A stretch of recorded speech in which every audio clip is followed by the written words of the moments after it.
Was it all just a dream? God bless you, Florida. Thank you. Did the last 4 years not really happen? Look, there's Ben Affleck. He's often in my dreams. And the taxi driver guy, he was there too. And little Stevie Wonder, he seemed so happy, like a miracle had taken place. Was it a dream? Or was it real? It was election night 2000, and everything seemed to be going as planned. In New York, Al Gore is our projected winner. The Garden State is green for Gore. We project that Mr. Gore is the winner in Delaware. This state has voted with the winner in Excuse me 1 second. I'm so sorry to interrupt you. Mike, you know I wouldn't do this if it weren't big. Florida goes for Al Gore. CNN announces that we call Florida in the Al Gore column. Then something called the Fox News Channel called the election in favor of the other guy. Not to interrupt you, Fox News now projects George W. Bush the winner in Florida, and thus it appears the winner of the presidency of the United States. All of a sudden, the other network said, hey, if Fox said it, it must be true. All of us at the networks made a mistake and projected Florida in the Al Gore column. It was our mistake.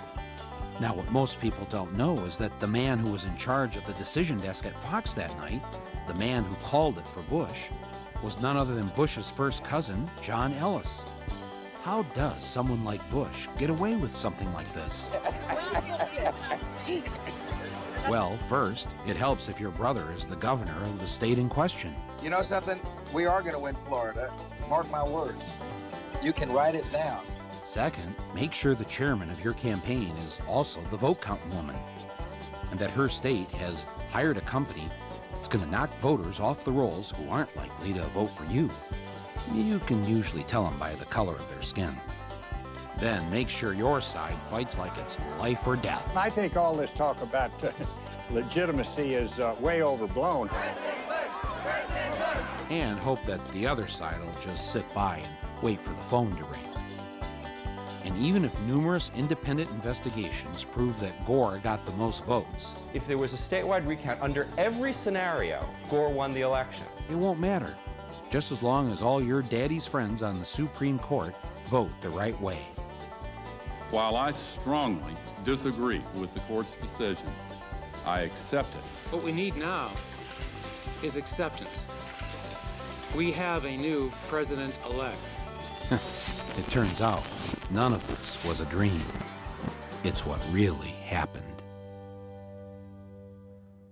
On the day the joint session of both the House of Representatives and the Senate was to certify the election results, Al Gore, in his dual role as outgoing vice president and president of the Senate, presided over the event that would officially anoint George W. Bush as the new president.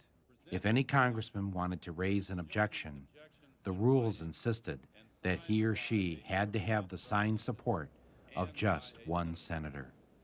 Mr. President, and I take great pride in calling you that, I must object because of the overwhelming evidence of official misconduct, deliberate fraud, and an attempt to suppress voter turnout. The chair must remind members that under Section 18 of Title III, United States Code, no debate is allowed in the joint session. Thank you, Mr. President. To answer your question, Mr. President, the objection is in writing, signed by a number of members of the House of Representatives, but not by a member of the Senate. Mr. President, it is in writing and signed by several House colleagues on behalf and myself of the 27,000 voters of Duval County, in which 16,000 of them are African Americans that was disenfranchised in this last election. Is the objection signed by a member of the Senate? Not signed by a member of the Senate. The Senate is missing. Mr. President, it is in writing and signed by myself on behalf of many of the diverse constituents in our country, especially those in the 9th Congressional District, and all American voters who recognize that the Supreme Court, not the people of the United States, decided this election. Is the objection signed by a senator? Unfortunately, Mr. President, it is not signed by one single senator.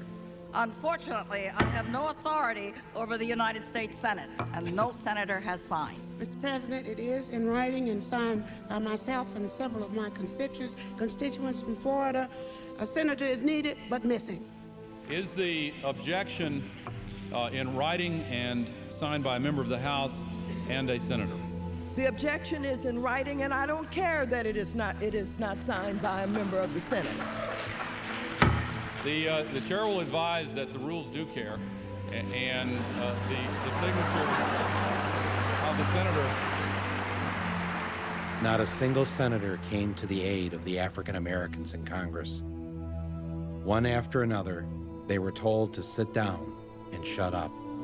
And it's a sad day in America, Mr. President, when we can't find a senator to sign the gentleman, objections.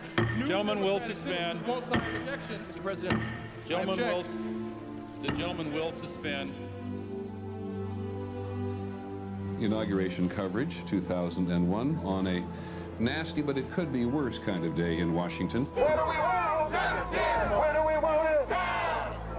On the day George W. Bush was inaugurated, tens of thousands of Americans poured into the streets of D.C. in one last attempt to reclaim what had been taken from them. They pelted Bush's limo with eggs and brought the inauguration parade to a halt. The plan to have Bush get out of the limo for the traditional walk to the White House was scrapped. Bush's limo hit the gas to prevent an even larger riot. No president had ever witnessed such a thing on his inauguration day.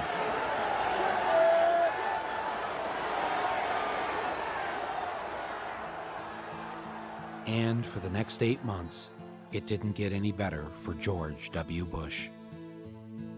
He couldn't get his judges appointed. He had trouble getting his legislation passed, and he lost Republican control of the Senate. His approval ratings in the polls began to sink. He was already beginning to look like a lame duck president. With everything going wrong, he did what any of us would do. He went on vacation.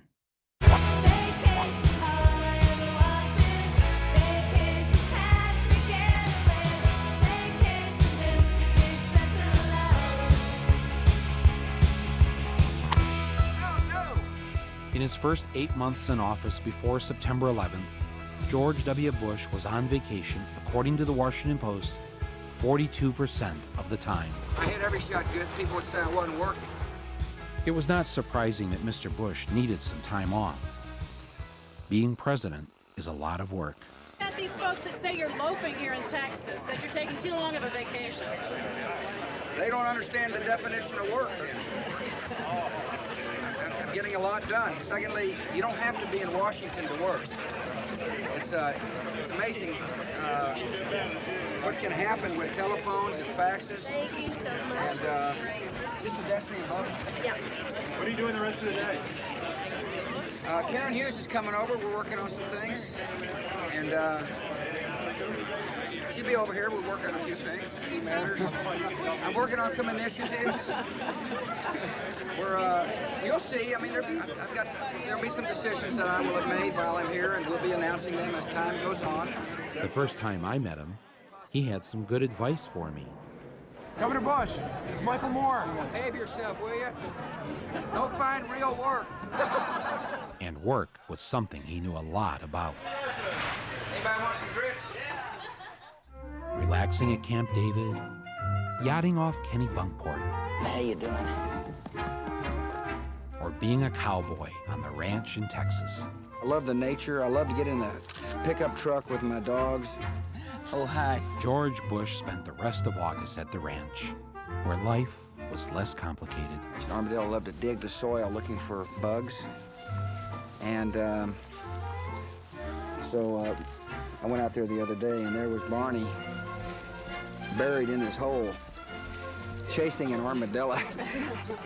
It was a summer to remember. And when it was over, he left Texas for his second favorite place. On September 10th, he joined his brother in Florida, where they looked at files and met important Floridians. He went to sleep that night in a bed made with fine French linens.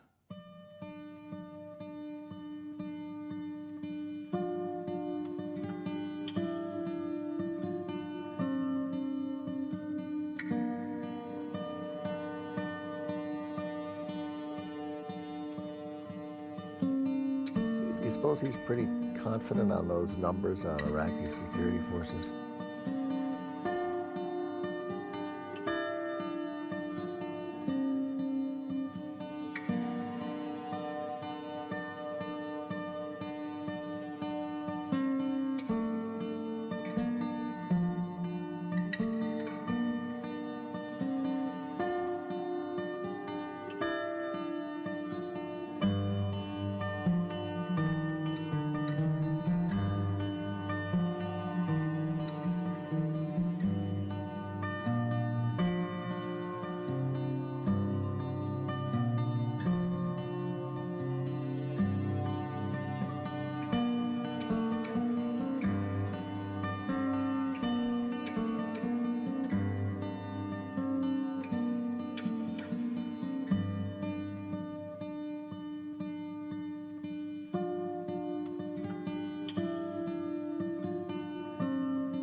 Make me look young.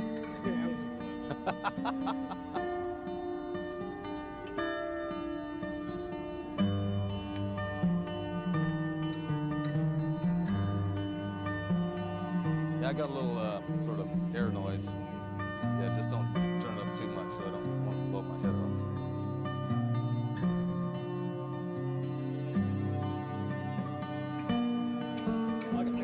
I got a mic here if they want to hear. Testing 1 2. This is the Oval Office. We're testing 1 2. Testing 1 2. This is the Oval Office. Testing 1 2 3 4 5.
On September 11th, 2001, nearly 3,000 people, including a colleague of mine, Bill Weems, were killed in the largest foreign attack ever on American soil.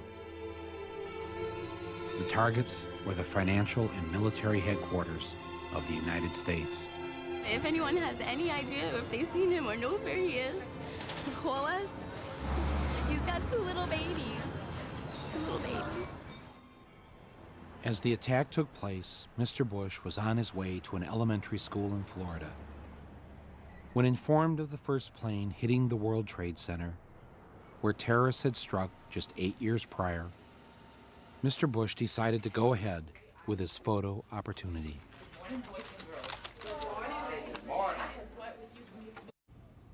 Read this word the fast way. Get ready. Mad. Yes, mad. Get ready. Yeah.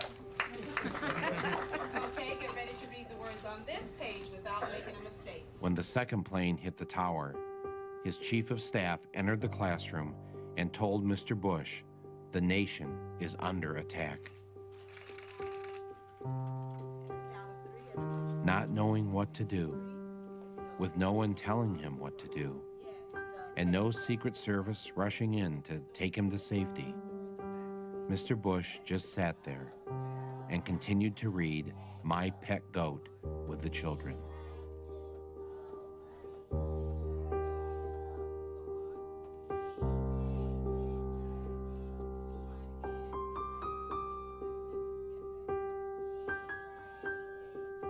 Nearly 7 minutes passed with nobody doing anything.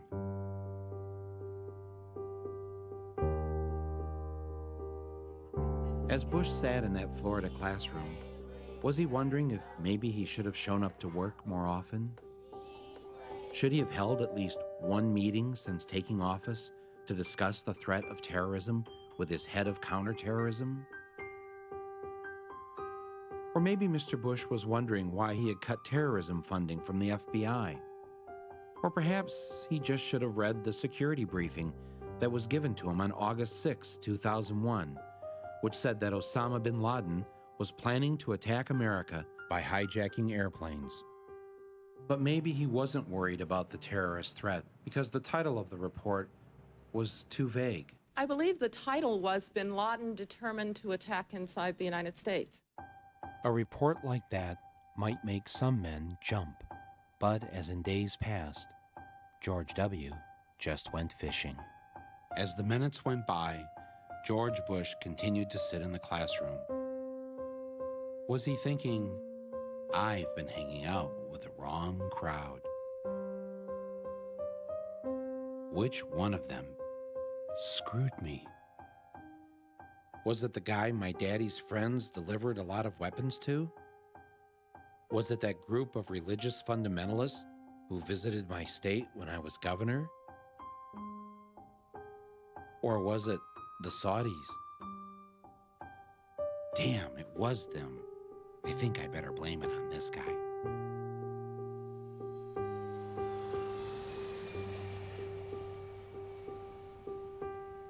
In the days following September 11th, all commercial and private airline traffic was grounded. The FAA has taken the action to close all of the airports in the United States. Even grounding the president's father, former President Bush, on a flight forced to land in Milwaukee.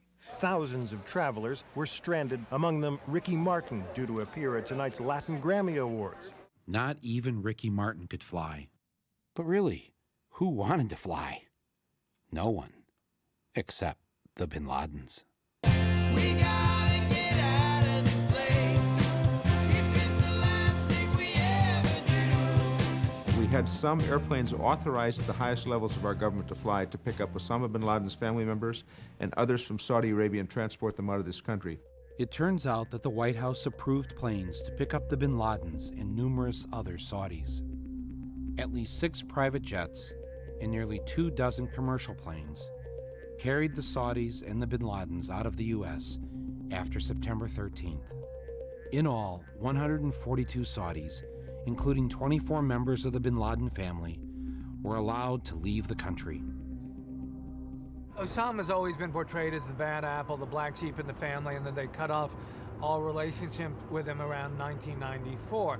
In fact, things are much more complicated than that. You mean Osama has had contact with other family members? That's right. In the summer of 2001, just before 9/11, one of Osama's sons got married in Afghanistan, and several family members showed up at the wedding. Bin Laden. That's right. So they've not cut off completely. That's really an exaggeration. We now welcome to Larry King Live. Good to see him again. Prince Bandar, the ambassador of the Kingdom of Saudi Arabia to the United States. We had about 24 members of Bin Laden's family. And in America, students, and His Majesty felt it's not fair for those innocent people to be subjected to any harm. On the other hand, we understood, had a high emotion. So with coordination with the FBI, we got them all out. This is retired FBI agent Jack Clunan. Before 9/11, he was a senior agent on the joint FBI-CIA Al-Qaeda task force. I, as an investigator, would not want these people to have left. I think in the case of the Bin Laden family, I think it would have been prudent. Hand the subpoenas out, have them come in, get on the record. You know, get on the record. That's the proper procedure. Yeah. How many people were pulled off of airlines after that coming into the country who were what? They were from the Middle East, or they fit a very general picture. We held hundreds of and weeks and months at a time.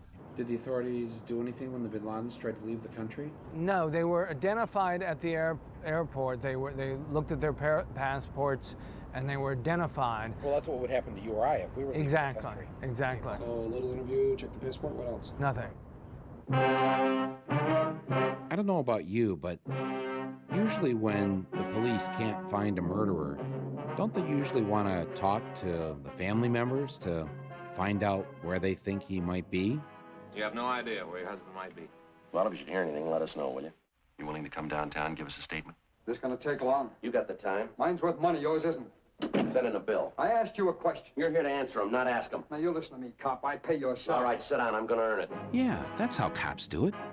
What was going on here? I think we need to know a lot more about that. That needs to be the subject of a significant investigation. What happened? How did it happen? Why did it happen? And who authorized it? Trying to imagine what those poor bastards were feeling when they were jumping out of that building to their death. Those young guys and cops and firemen that ran into that building, never asked a question, and they're dead. And families' lives are ruined. And they'll never have peace. That's right. And if I had to inconvenience a member of the Bin Laden family with a subpoena or a grand jury, do you think I'd lose any sleep over it? Not for a minute, Mike. No one would question it. No, it's right. Not even the biggest civil libertarian. No, it's no just, one would question it's just, you know, you got a lawyer, fine. Counselor, fine. Mr. Bin Laden, this is why I'm asking you. It's not because I think that you're anything. I just want to ask you the questions that I would anybody. Right. And that's all. None of this made any sense.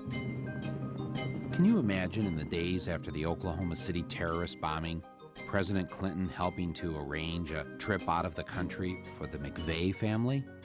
What do you think would have happened to Clinton if that had been revealed? Bandar, do you know the Bin Laden family? I do very well. What are they like? They're really lovely human beings. He is the only one I don't know him well, but I met him only once. What was the circumstance under which you met him? This is ironic. In mid-80s, if you remember, we in the United States were supporting the Mujahideen to liberate Afghanistan from the Soviets. He came to thank me for my efforts to bring the Americans, our friends, to help us against the atheists, he said the communists. Isn't it ironic? In other words, he came to thank you for helping bring America to help him. And now he may be responsible for bombing America. Absolutely. What did you make of him when you met him? I was not impressed, to be honest with you. Not impressed? No, I thought he was simple and very quiet guy.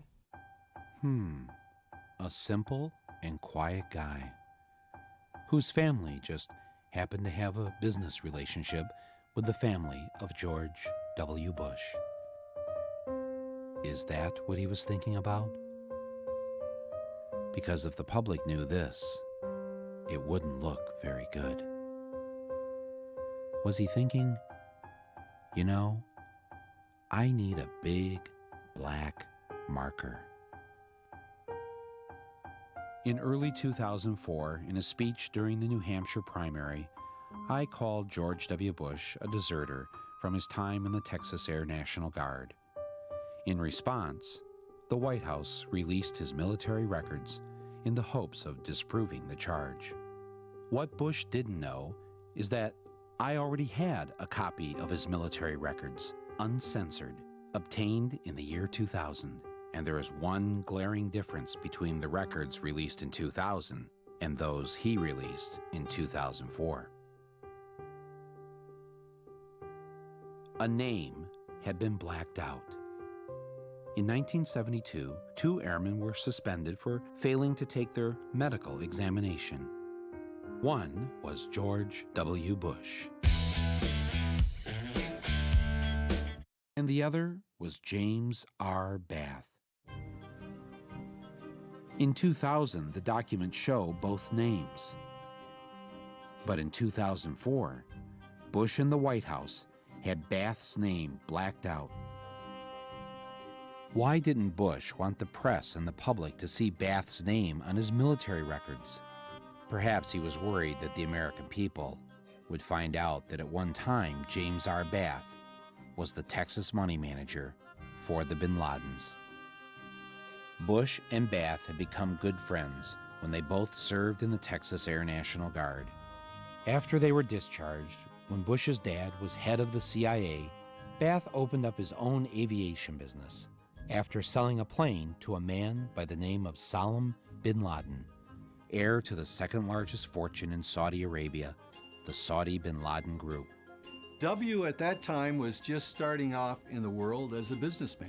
Because he's a guy who's always tried to emulate his father, he decided to go into the oil business. He founded an oil company, a drilling company out in West Texas called Arbusto, which was very, very good at drilling dry holes that nothing came out of. But the question has always been, where did this money come from? Now, his dad was rich. His dad could have done this for him, but his dad didn't do this for him. There's no indication that Daddy wrote a check to start him off in this company. So where did George W. Bush get his money? I'm George Bush. One person who did invest in him was James R. Bath. Bush's good friend, James Bath, was hired by the bin Laden family to manage their money in Texas and invest in businesses. And James Bath himself, in turn, invested in George W. Bush. Bush ran Arbusto into the ground, as he did every other company he was involved in, until finally one of his companies was bought by Harken Energy, and they gave him a seat on their board. A lot of us have suspected through the years that there has been Saudi oil money involved in all of these companies. Harken, Spectrum 7, Arbusto Drilling, all of the Bush companies. Whenever they got into trouble, there were these angel investors who flowed money into the companies. So the question is, why would Saudis, who had all the oil in the world, go around the globe to invest in this lousy oil company? And the thing is, it had one big asset. Harken had one thing going for it, which is that George W. Bush was on its board of directors at a time when his father was president of the United States. When you're the president's son and you've got unlimited access combined with some credentials from a prior campaign, in Washington, D.C., people tend to respect that. I mean, access is power. And I can find my dad and talk to him any time of the day. Yes, it helps to be the president's son, especially when you're being investigated by the Securities and Exchange Commission. In 1990, when Mr. Bush was a director of Harken Energy, he received this memo from company lawyers warning directors not to sell stock if they had unfavorable information about the company. 1 week later, he sold $848,000 worth of Harken stock. 2 months later, Harken announced losses of more than $23 million. The James Baker law partner who helped Bush beat the rap from the SEC was a man by the name of Robert Jordan, who, when George W. became president, was appointed ambassador to Saudi Arabia. After the Harken debacle, the friends of Bush's dad got him a seat on another board of a company owned by the Carlyle Group.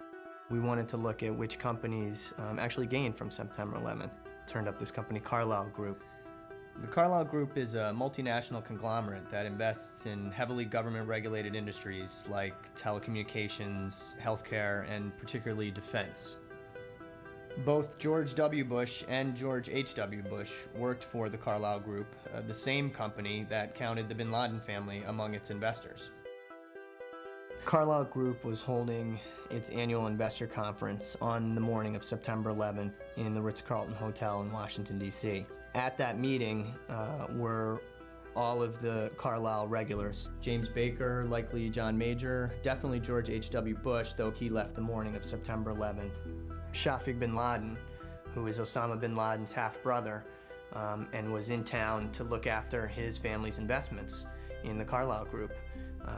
All of them together in one room watching as the planes hit the towers, and that in fact the bin Laden family was invested in one of their defense funds, which ironically meant that as the United States started increasing its defense spending, the bin Laden family stood to gain from those investments through the Carlyle Group. Our Commander-in-Chief, President George W. Bush. With all the weapons companies it owned, the Carlyle Group was, in essence, the 11th largest defense contractor in the United States. Thanks a lot. It owned United Defense, makers of the Bradley Armored Fighting Vehicle. September 11th guaranteed that United Defense was going to have a very good year. Just 6 weeks after 9/11, Carlyle filed to take United Defense public, and in December made a one-day profit of $237 million. But sadly, with so much attention focused on the bin Laden family being important Carlyle investors, the bin Ladens eventually had to withdraw. Bush's dad, though, stayed on as senior advisor to Carlyle's Asia board for another 2 years. As unseemly as it seems to know that George H.W. Bush was meeting with the bin Laden family while Osama was a wanted terrorist, well before September 11th. It's very discomforting for Americans to know that.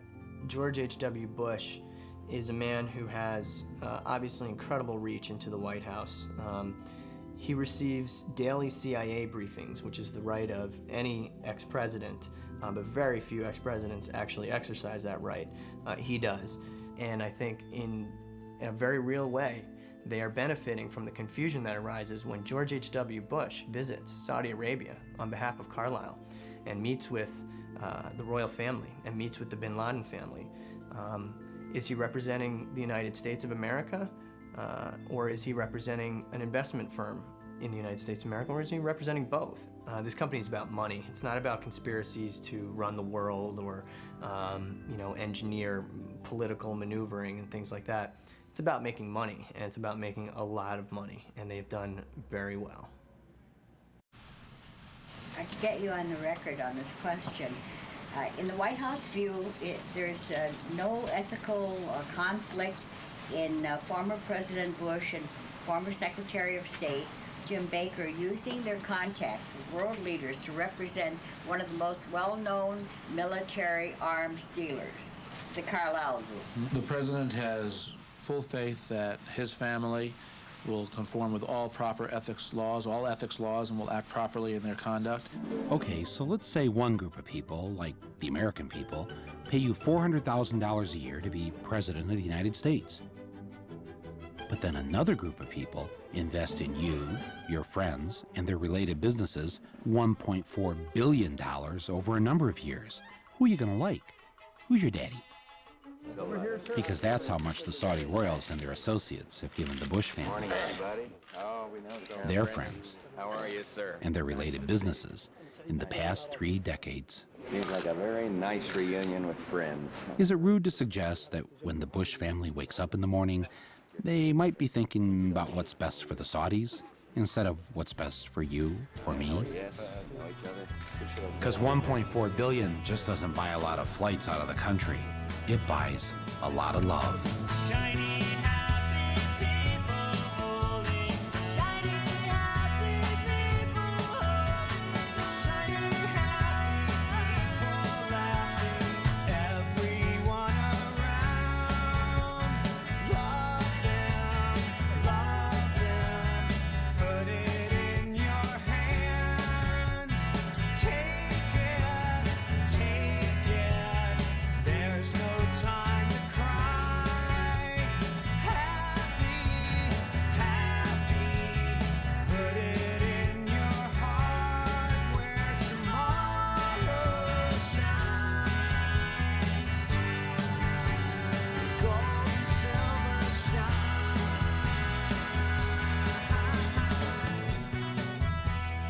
Sooner or later, this special relationship with a regime that Amnesty International condemns as a widespread human rights violator would come back to haunt the Bushes.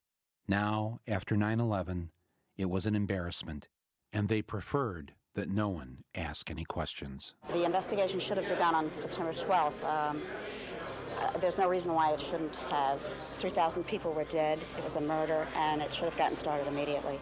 First, Bush tried to stop Congress from setting up its own 9/11 investigation. It's important for us to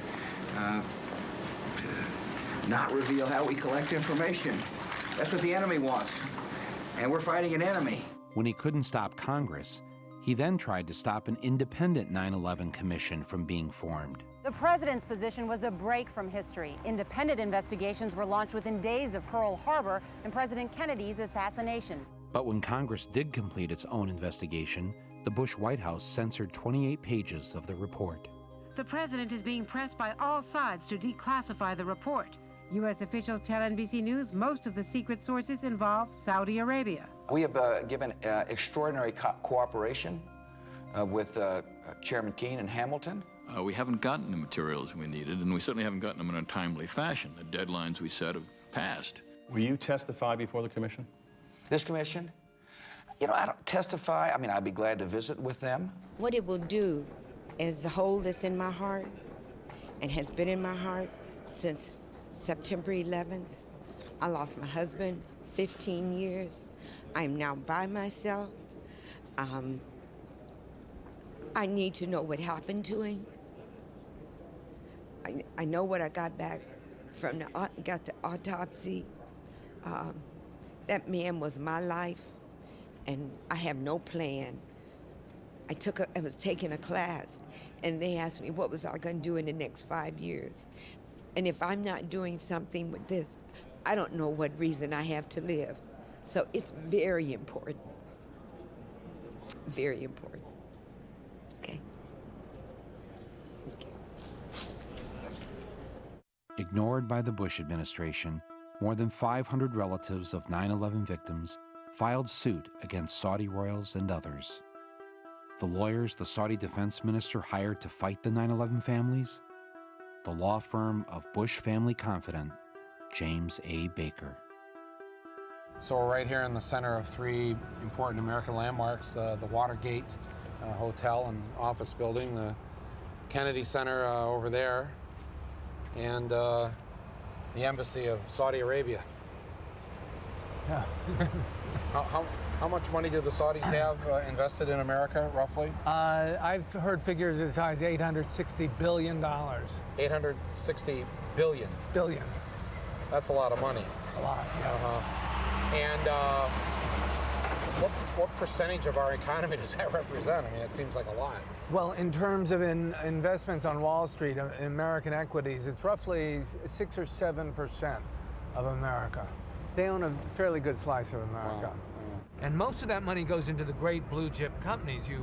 Citigroup, Citibank is the largest stockholder, is a Saudi. AOL Time Warner has big Saudi investors. So I read where like the Saudis have $1 trillion in our banks of their money. What would happen if like one day we just pulled that $1 trillion out? $1 trillion, that would be an enormous blow to the economy. Right. Mr. Moore, can I speak to you for a moment, please, sir? Yeah, sure. How are you doing? Yeah, good. How you doing? Steve Kimball, with Secret Service. How are you doing, How you doing, sir? Yes. We're just ascertaining information regarding. Are you doing a documentary regarding the Saudi Arabia embassy or chancery? No, I am doing a documentary, and part of it is about Saudi Arabia. Even though we were nowhere near the White House, for some reason the Secret Service had shown up to ask us what we were doing standing across the street from the Saudi embassy. Here to cause any trouble or anything, and is that? No, that's fine. We just wanted to make sure. We just wanted to get some information as far as what was actually occurring. What's going on? Yeah. I didn't realize the Secret Service guards foreign embassies. Not usually, no, sir. No. Do they give you any trouble, Saudis? No comment on that, regarding that, sir. Oh, okay. Well, I'll take that as a yes. All right, good. Thank you very much. Thanks for the work. It turns out that Saudi Prince Bandar is perhaps the best protected ambassador in the U.S. The U.S. State Department provides him with a 6-man security detail. Considering how he and his family and the Saudi elite own 7% of America, it's probably not a bad idea. Prince Bandar was so close to the Bushes they considered him a member of the family, and they even had a nickname for him, Bandar Bush. 2 nights after September 11th, George Bush invited Bandar Bush over to the White House for a private dinner and a talk. Even though bin Laden was a Saudi, and Saudi money had funded al-Qaeda, and 15 of the 19 hijackers were Saudis, here was the Saudi ambassador casually dining with the president on September 13th. What were they talking about? Were they commiserating or comparing notes?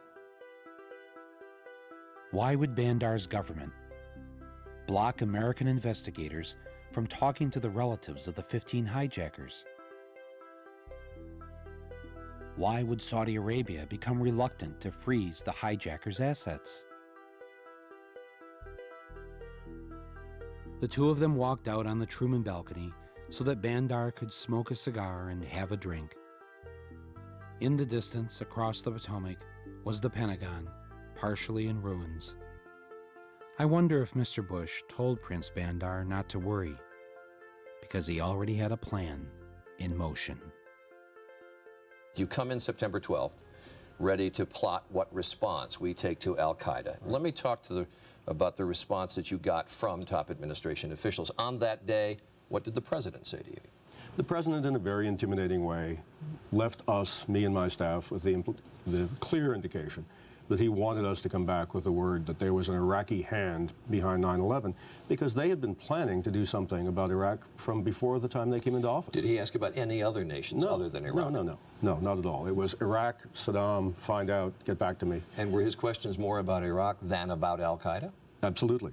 Absolutely. He didn't ask me about al-Qaeda. And the reaction you got that day from the Defense Secretary, Donald Rumsfeld, from his assistant, Paul Wolfowitz? Well, Donald Rumsfeld said, when we talked about bombing the al-Qaeda infrastructure in Afghanistan, he said there were no good targets in Afghanistan. Let's bomb Iraq. And we said, but Iraq had nothing to do with this. And that didn't seem to make much difference. And the reason they had to do Afghanistan first was it was obvious that al-Qaeda had attacked us, and it was obvious that al-Qaeda was in Afghanistan. The American people wouldn't have stood by if we had done nothing on Afghanistan.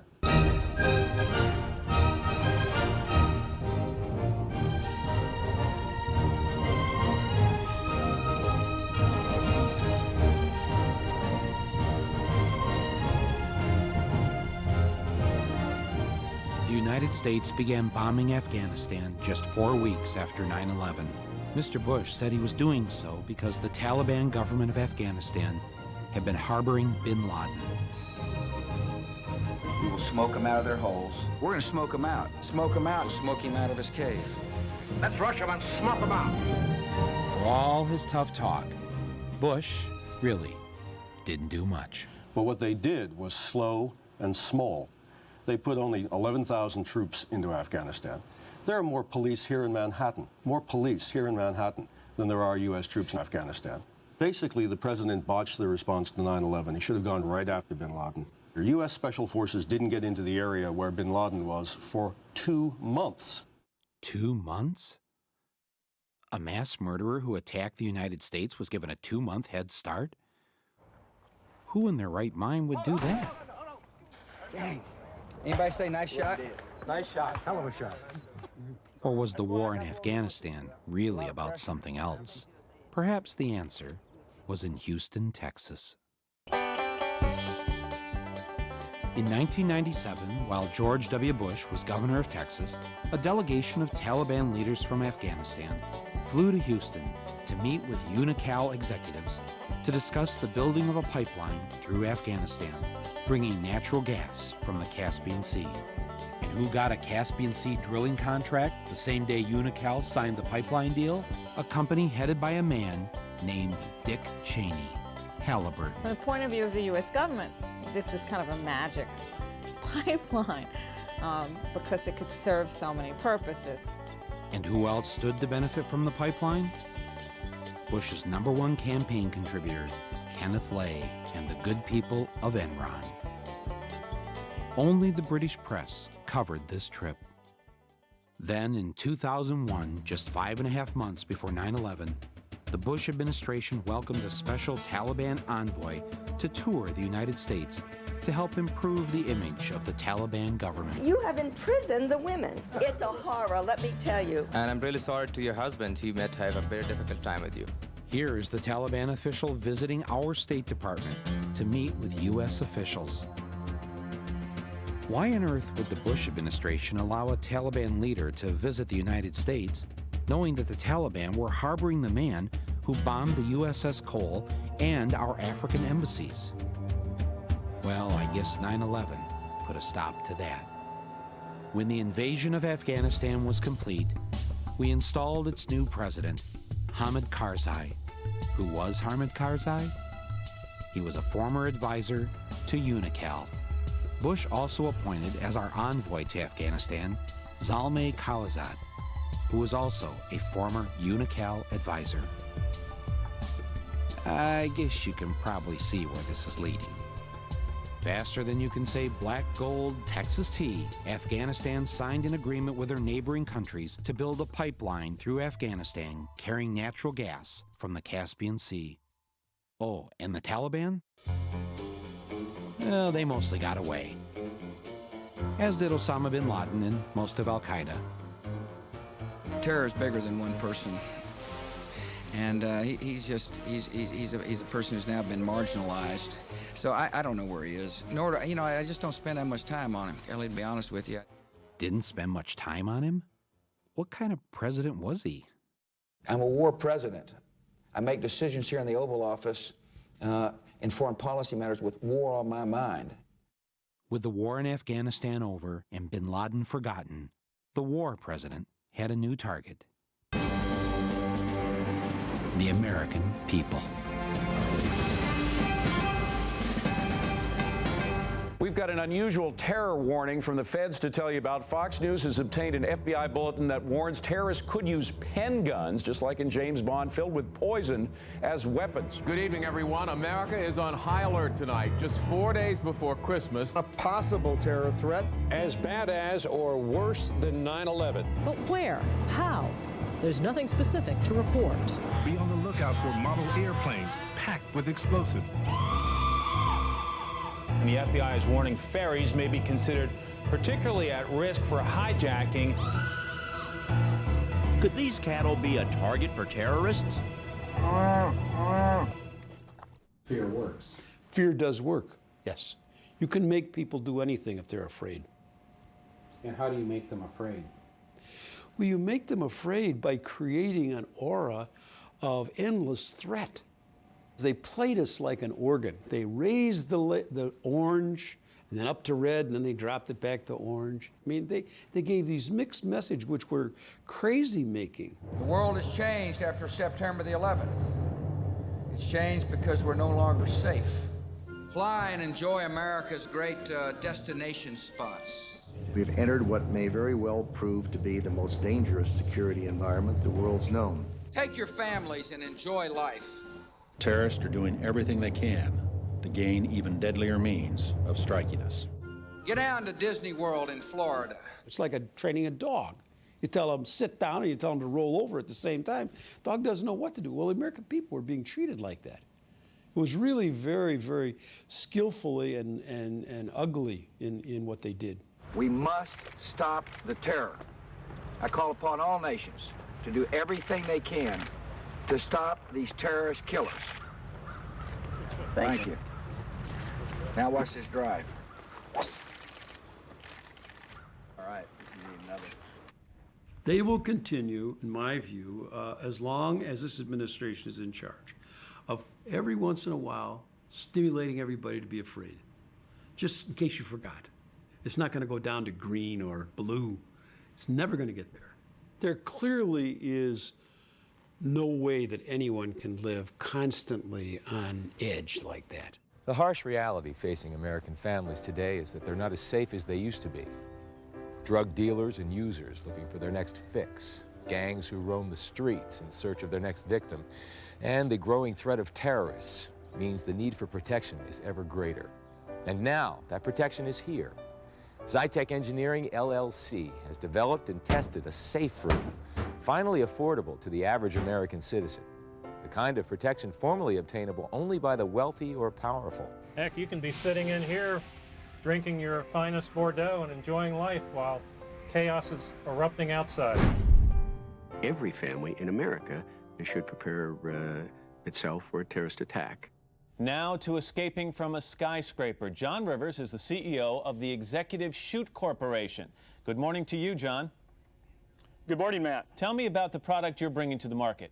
It's a emergency escape chute. It's an option of last resort. How high do you have to be in the building for that chute to actually take effect? You only have to be on the 10th floor or above. They can put this on themselves? Right. They can put this on themselves in as easy as about 30 seconds. It's real easy to put on. I'm sorry. It's okay. Real easy to put on, but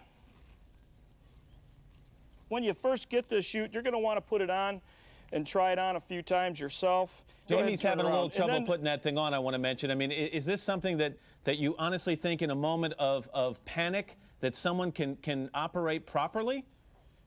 Oh, yeah. Yeah, it is. This is actually, Jamie's probably never put this thing on before in her life, so it's okay. Don't worry about it. It's something that when you get it, you're going to want to put it on several times. Well, despite the raising of the terror alert level, residents here in Saginaw are continuing with their Christmas errands. Frances Stroik and her family do some last-minute holiday shopping, knowing that Al-Qaeda is planning to attack America. She says being in Saginaw doesn't make her feel any safer than if she was in New York City. Midland is close by, and I said, Detroit's that far away. I said, they could be something, and Flint, this could be something, concerns for people around here. Well, you never know where they're going to hit.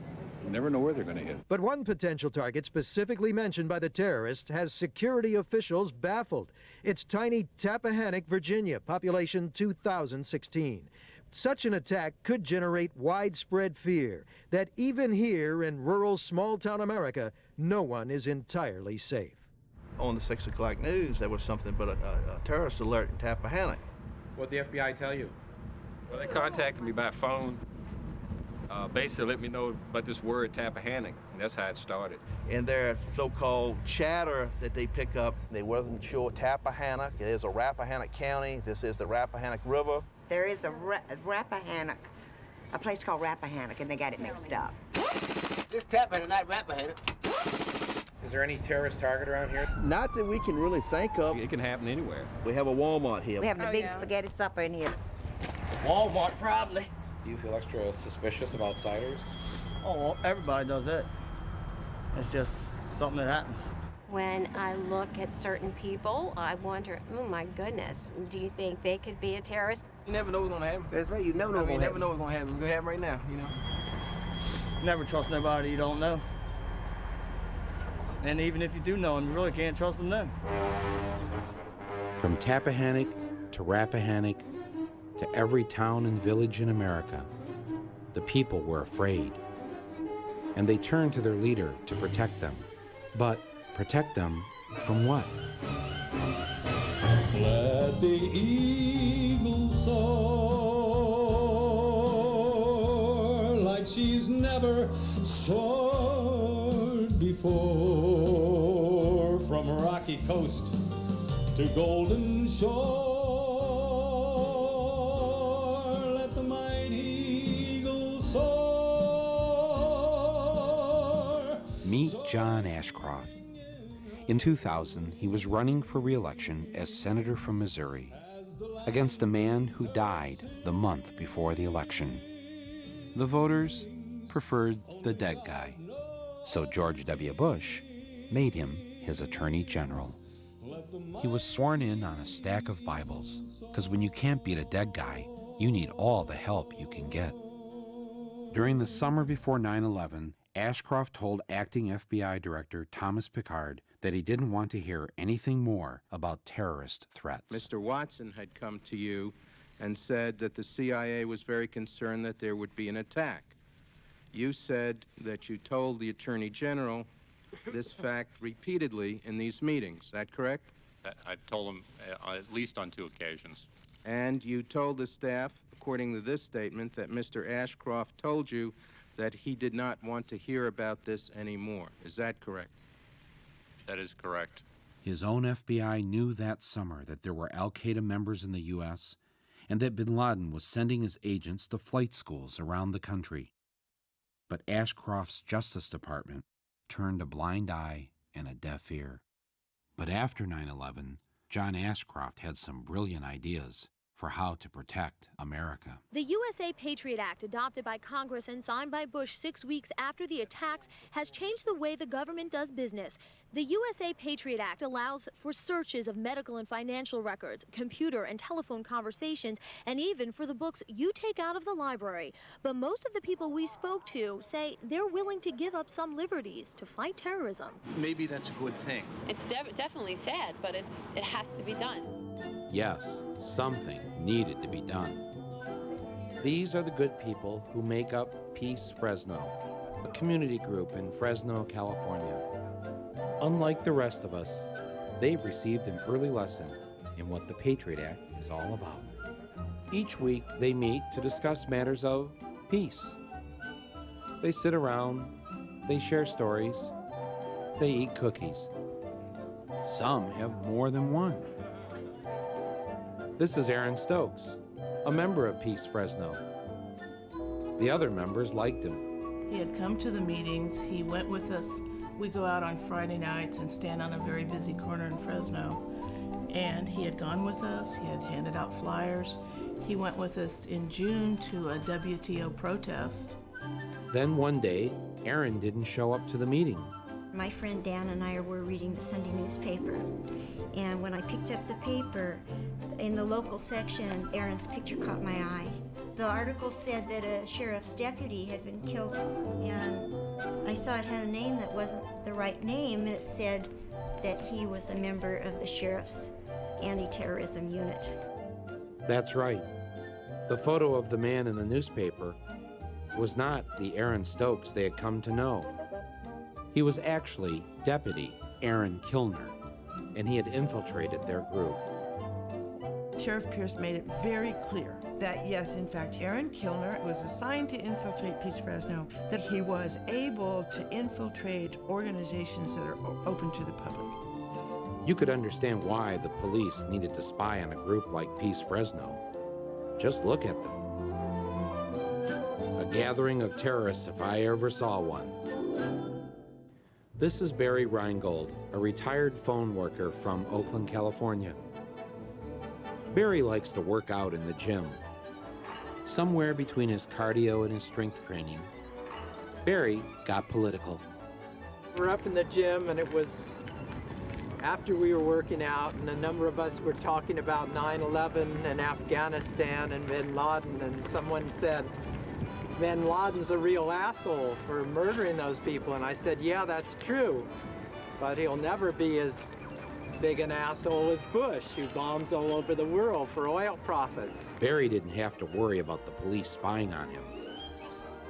His fellow weightlifters were more than willing to turn him in. I was taking a nap, and I guess it was 1:30, 2 o'clock in the afternoon, and they came to my place, and I said, well, who's there? And I said, the FBI. I said, the FBI? I mean, why are they here? Yes, the FBI had come to see Barry, and they weren't there to jazzercise. The FBI said, have you been talking to people about 9/11 and about bin Laden and oil profits and Afghanistan? I said, a lot of people are talking about these things. I feel my rights have been, trampled on. I mean, if you have something to say to me in the gym, well then, fine. Don't tell the FBI and they come to my apartment while I'm taking a nap. There's nothing to be ashamed of here. There's full transparency. There's nothing about the Patriot Act that I'm ashamed of in any way, shape, or form. I have a 1-800 number. Call me. I'm the guy you call if there's a violation or an abuse. If you've got a poster child on this, I want to see it. That's what I do. I'm hired by the people of the United States to provide oversight. I provide oversight. Trent Lott said the day the bill was introduced, maybe now we can do things we've wanted to do for the last 10 years. No, I've always, a dictatorship would be a heck of a lot easier. There's no question about it. I mean, they had all this on the shelf somewhere, ideas of things they would like to do. And they got 9/11 and they said, it's our chance, go for it. There was an immediate assumption on the part of the administration that there had to be a surrender of certain of our rights. There's several definitions in the bill that are quite troubling. First of all, the definition of terrorist, and it's so expansive that it could include people who... Like me. No one read it. That's the whole point. They wait till the middle of the night, they drop it in the middle of the night, it's printed in the middle of the night, and the next morning when we come in, it passes. How could Congress pass this Patriot Act without even reading it? Sit down, my son. We don't read most of the bills. Do you really know what that would entail if we were to read every bill that we passed? Well, the good thing, it would slow down the legislative process. I couldn't believe that virtually no member of Congress had read the Patriot Act before voting on it. So I decided the only patriotic thing to do was for me to read it to them. Members of Congress, this is Michael Moore. I would like to read to you the USA Patriot Act. Section 1, Section 210 of this code reads as follows. Section 2703. My job is to secure the homeland. That's exactly what we're going to do. But I'm here to take somebody's order. That would be you, Stretch. What would you like? Right behind you. I'm going to order some ribs. We all know you can't secure the homeland on an empty stomach. And in order to remain secure, everyone needs to sacrifice. Especially little Patrick Hambleton. I'm sure each of us has our own personal airport security horror story. But here's my favorite. The terrorist threat that was posed by his mommy's breast milk. I thought, well, if I just put a little bit on my lips, then that would be sufficient, because obviously I'm tasting it. And she looked at me, and I felt like she was telling me, you need to chug that. She goes, no, you need to drink more. And of a 4-ounce bottle, I wound up drinking 2 more ounces of breast milk that then, because it's touched my lips, has to be tossed. While Homeland Security was making sure breast milk was kept off our planes, they were also doing everything possible to ensure no one could light a firebomb on board. I can bring that on the plane? Actually, you can, yes, you're fine. Oops, 1 too many books of matches. You can have 4 books of matches and 2 lighters. When we already have the experience of Richard Reed, the shoe bomber, who would have blown up an airplane with his shoe bomb had he had a butane lighter, according to the FBI, why would the Transportation Security Agency say it's okay to take 4 books of matches and 2 butane lighters in your pockets as you board an airplane? I'm guessing that somebody put pressure on them to say, you know, when an airplane lands, people want to light up pretty quickly, so don't take their lighters away. Okay, let me see if I got this straight. Old guys in the gym, bad. Peace groups in Fresno, bad. Breast milk, really bad. But matches and lighters on the plane, hey, no problem. Was this really about our safety? Or was something else going on? This is where the Pacific Ocean meets the shores of Oregon. Over 100 miles of beautiful, open coastline on our border. And, thanks to the budget cutbacks, the total number of state police protecting it? 1. Part-time. Meet Trooper Brooks. I maybe get a chance to hit this stretch of highway once, maybe twice a week during my shifts. You know, it's just to even drive up here and look. You know, I mean, as far as I know, somebody could, there's lots of things they could do. I don't even want us to expect, because it just makes me ill inside. Back at the State Trooper Patrol Office, thanks to the budget cuts, Trooper Kenyon had to come in on his day off to catch up on some paperwork. For the most part, especially during the summertime, when people show up here, this is exactly what they get. They close the door. They can read the sign about the office closure, and it just basically explains that, you know, due to our cutbacks, our office is not open for administrative business. And there's a little sign down at the bottom that explains when the office is closed, that they can use the phone booth to get in touch with our dispatch. Ironically enough, that phone is a piece of junk. It doesn't work very well, so half the time they pick up the phone and dispatch gets a bunch of static and they don't hear anything. For Tuesday, there'll be no troop on patrol. Wednesday, there'll be no troop on patrol. Thursday, there'll be no troop on patrol. You get calls all the time. People will call in a suspicious vehicle or somebody looking suspicious, you know, and I don't hardly ever respond to that anymore. I just don't have the time to do it. One night I asked, how many people do we have in the state of Oregon on duty tonight? And we had 8 troopers on for the entire state of Oregon working. I think, you know, Oregon is a prime example that Homeland Security is not as secure as what I think people would like to believe. Nobody sent me any manual that says, here's how you catch a terrorist, you know, and if I had that manual, I'd read it, but I don't, so, yeah. Of course, the Bush administration didn't hand out a manual on how to deal with the terrorist threat because the terrorist threat wasn't what this was all about. They just wanted us to be fearful enough so that we get behind what their real plan was.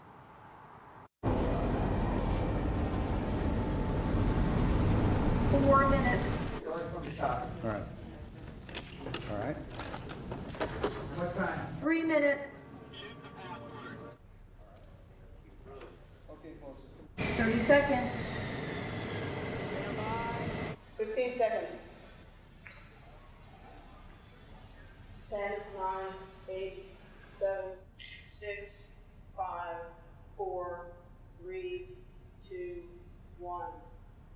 My fellow citizens,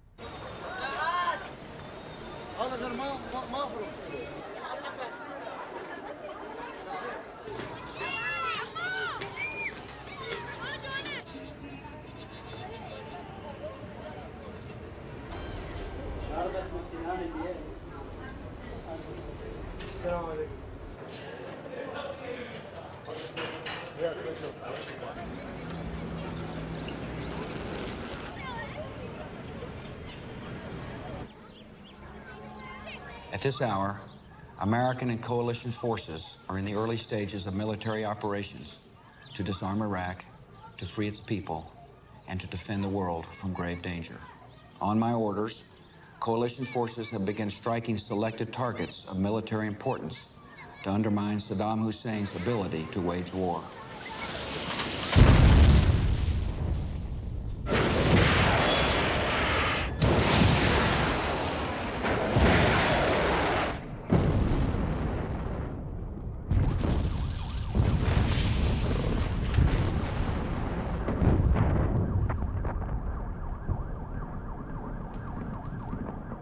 On March 19, 2003, George W. Bush and the United States military invaded the sovereign nation of Iraq, a nation that had never attacked the United States, a nation that had never threatened to attack the United States, a nation that had never murdered a single American citizen.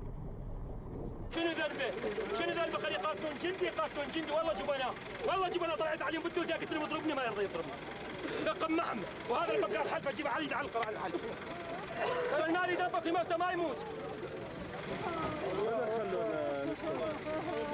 تعال صفحه دقيقه كلها. We are going to find this, I think, piece of my neighbor, young girl, age 20, Shams. I think it's the other part of her body. That's all. There is a lot of innocent civilians that were killed, and I think that is because the U.S. Army, you know, we came in and we knew it wasn't going to be easy, and they pretty much at first shot anything that moved. When war happens and the fighting starts, you know, it's kind of like we're pumped up, motivated, ready to go. It's the ultimate rush, because you know you're going into the fight to begin with, and then you got a good song playing in the background, and that gets you real fired up, ready to do the job. You can hook your CD player up to the tank's internal communication Charlie box, so that way when you put your helmet on, you can hear it through the helmet. This is the one we listen to the most. This is the one we try when we kill the enemy. Johnny Poole at the bodies hit the floor is just fitting for the job we were doing.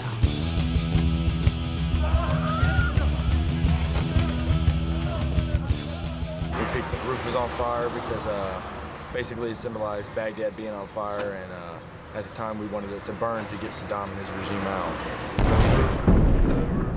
The roof is on fire. We don't need no water, let the motherfucker burn. Burn, motherfucker, burn. We don't need no water, let the motherfucker burn. Burn, motherfucker, burn.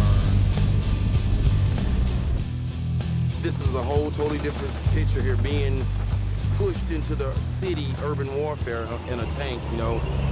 Civilians.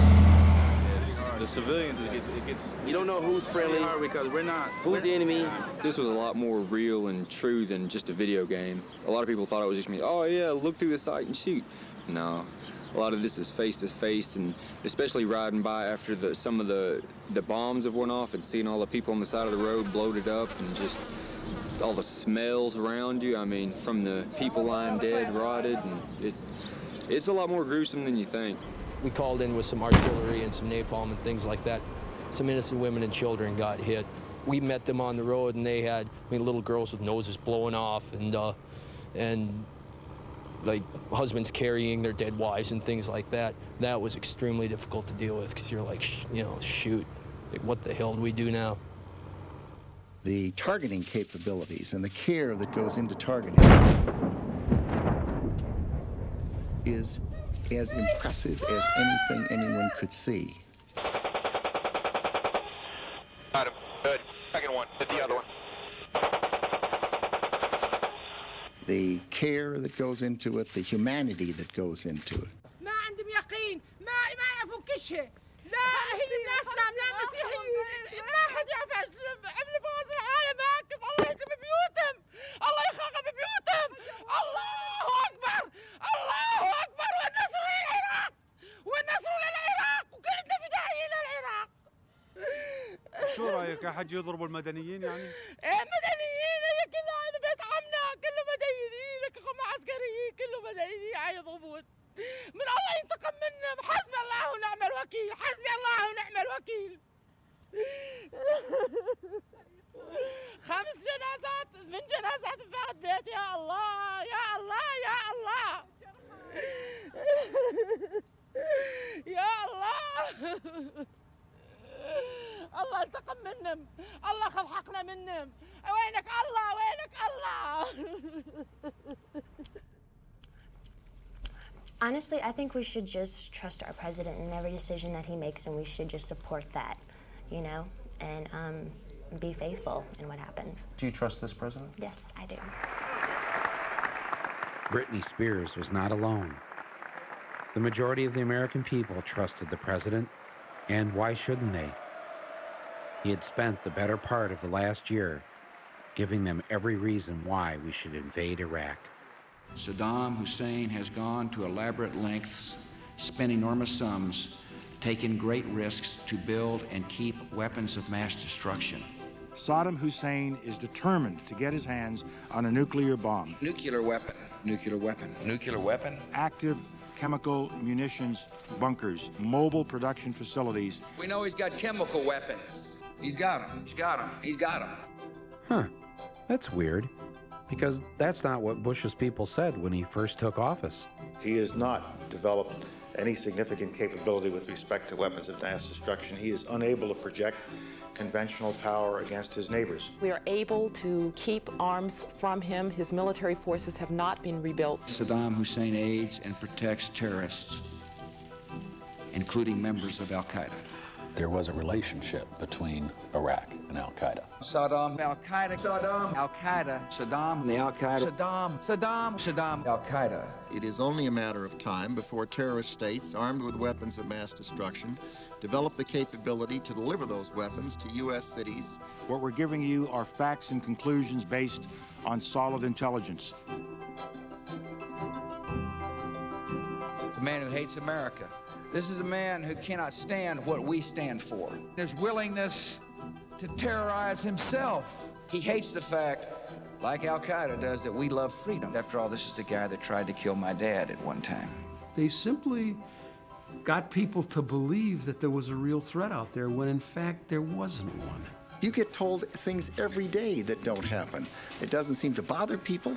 Of course, the Democrats were there to put a stop to all these falsehoods. I will vote to give the president the authority he needs. The United States is prepared to lead a coalition of the willing that will do it. When I say we will lead a coalition of the willing to disarm him if he chooses not to disarm, I mean it. Who's in that coalition of the willing now? You will find out who's in the coalition of the willing. The coalition of the willing. Roll call. The Republic of Palau. The Republic of Costa Rica. The Republic of Iceland. Of course, none of these countries has an army or, for that matter, weapons. So it looked like we'd be doing most of the invading stuff ourselves. But then there was also Romania, the Kingdom of Morocco. Morocco wasn't officially a member of the coalition, but according to one report, they did offer to send 2,000 monkeys to help detonate landmines. These are men of vision. The Netherlands. And I'm proud to call them allies. Afghanistan. Afghanistan? Oh yeah, they had an army. Our army. I guess that's one way to build a coalition. Just keep invading countries.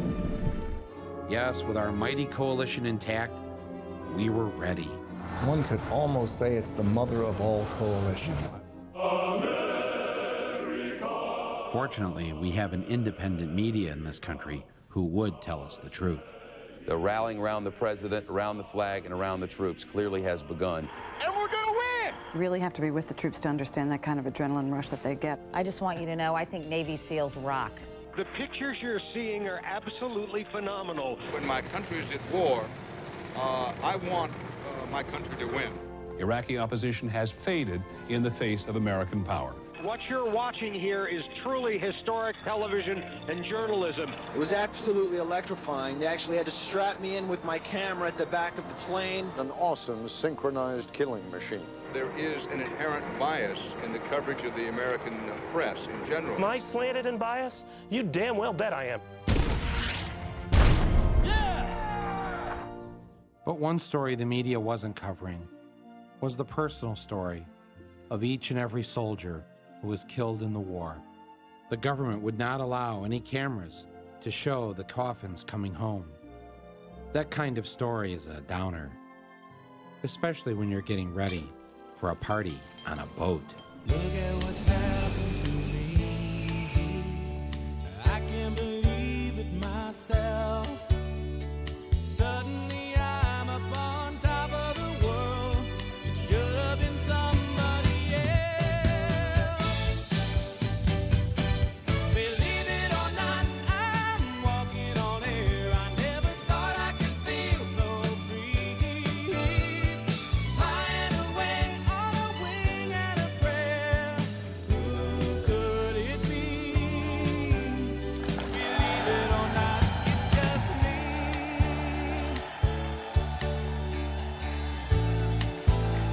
My fellow Americans, major combat operations in Iraq have ended.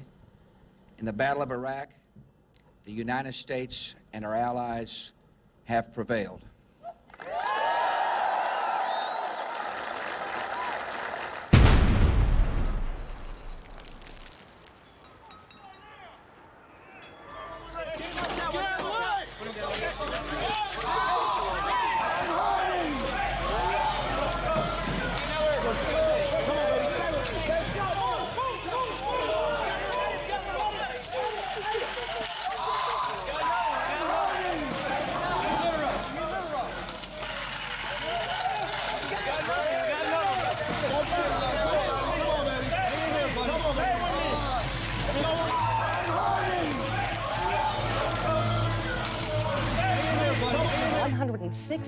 The number of troops killed by hostile fire. 244 U.S. 384 U.S. troops have lost their lives. Killed 484. Died in the line of duty 500. 631 American More than troops. 825 troops have been killed. Largest number of American military deaths since Vietnam.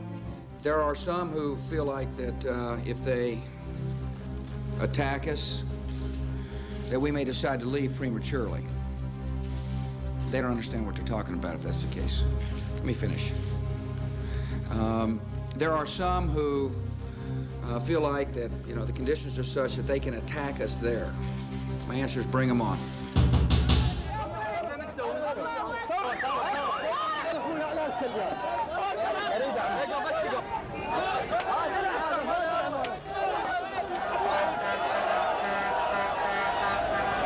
The United States was planning on just walking through here like it was going to be easy and all, but it's not that easy to conquer a country, is it?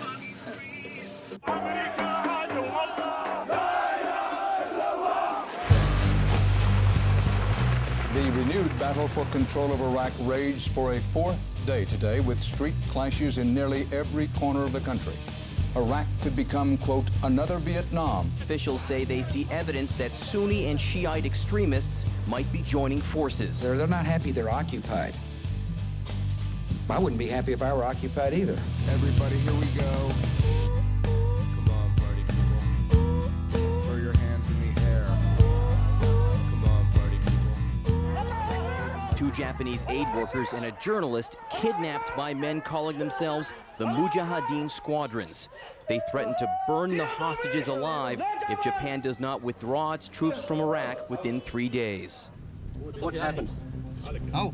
They attacked our convoy. Hamill. Thomas. The Pentagon might keep up to 24,000 troops in combat beyond their tour. I know our numbers in the military have gone down. You know, they talk about retention. You know, never really expected to be deployed this long. I don't think anybody did. I don't have any clue as to why we're still in Iraq. Donald Rumsfeld was here, I'd ask him for his resignation. With the war not going as planned and the military in need of many more troops, where would they find the new recruits? Military experts say 3 times the 120,000 U.S. troops now deployed would be needed to pacify and rebuild the country. They would find them all across America, in the places that had been destroyed by the economy, places where one of the only jobs available was to join the Army, places like my hometown of Flint, Michigan. And I was watching TV one day and they showed like some of the buildings and areas that had been hit by bombs and things like that. And while watching, I got to thinking like, it's parts of Flint that look like that. Exactly. And we ain't been in a war. Look at the neighborhood I live in. Most of them are abandoned. I mean, you know, that's not right. You want to talk about terrorism? Come right here. President Bush right here. Come right here. He knows about this corner. I emailed him. At the end of January of '04, the unemployment rate in Flint was actually 17%, but you have to take into consideration as well that when your unemployment runs out, you're no longer counted. I would say that we're probably close to at least 50% not working or underemployed, because being underemployed is just as dangerous. So my family has gone through the welfare system. When it was Job Central in the mid-'80s, I came through the Job Training Partnership program here at Job Central, and I went to a secretary school. Years later, I'm the executive assistant to the president of the agency. Interesting. My mother used to tell me all the time that, why do you always go for the underdog? It was because the underdog is who needed me. People that don't have anything, that's who I have to fight for, and that's who I have fought for my entire life. I started taking my children and telling my children, the military is a good option. I can't afford to have you go to college. I cannot pay your way. Financial aid will not help you. So I, as a mother, started teaching my children about the options that the military could do. They would take them around the world. They would see all the things that I, as a mother, could not let them see. It would pay for their education that I, as their mother, and their father could not pay for them. Military is a good option for kids in Flint. Military is an excellent option for the people in the city of Flint. How many of you have a friend or a family member in the service? Anybody currently serving overseas? Brother of mine, my cousin. Yeah, cousin. Where's your brother? Iraq. Germany. My cousin got shipped off to Iraq like 3 days ago. Yeah. There's like a Army or Navy recruiter or Marines recruiter up there almost every week. It's in the lunchroom recruiting students from out the lunchroom. There are people with a calling. Most serve 1 weekend a month and 2 weeks a year. Earning money for college. courage. Protecting their community. In the Army National Guard, you can. I'm going into the Air Force myself. I'm gonna take a year off probably after high school and then just go and make a career. I want to be an aircraft maintenance technician. I ran into a recruiter, and there was something I noticed about it, and this is kind of on another, it was just, I noticed it was odd. It was more like he was hiring me for a job than recruiting me for the Army. It was the way he approached me. He approached a friend of mine. I was in Borders, Books, and Music. He just came up, it was like he was handing us a business card. He had business cards made for the Army and everything.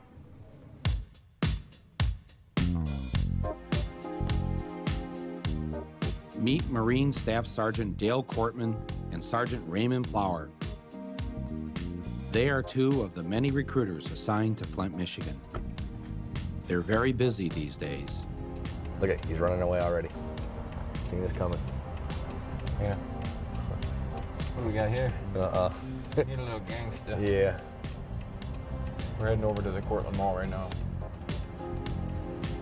They decided not to go to the wealthier Genesee Valley Mall in the suburbs. They have a hard time recruiting young people there. Instead, they went to the other mall. Let's go in through Mervyn's.